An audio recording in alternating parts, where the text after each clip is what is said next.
এবার একটুখানি একটু স্লোগান।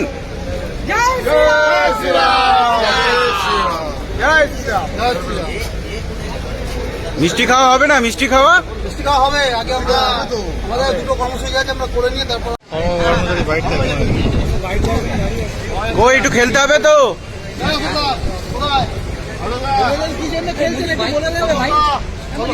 লিখে দে লাইক বলুন কিসের জন্য লাইকটা করবি একটু বলুন একটু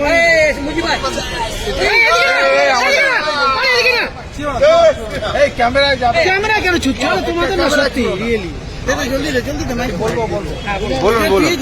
আজকে আমরা খুব উল্লসিত আনন্দিত। আমাদের বিজেপি সরকার আসার পর আমাদের মুখ্যমন্ত্রী তথা অর্থমন্ত্রী উনি আমাদের জন্য 20% দিয়ে ঘোষণা করেছেন। আমরা দীর্ঘদিন বঞ্চিত ছিলাম আগের সরকারের আমলে, আমরা তাই এখন অনেক আনন্দিত। আপনারা কারা? আপনারা কারা? আপনারা কারা দাদা? আপনারা কারা সেটা বলবেন তো। আমরা সরকারি কর্মচারী এদিকে চলে না, ওদের ক্যামেরার পেছনে সংগঠনের নাম সরকারি কর্মচারী পরিষদ। দাদা আজ আপনি এখানে চলে না, দাঁড়া না, আজ আপনি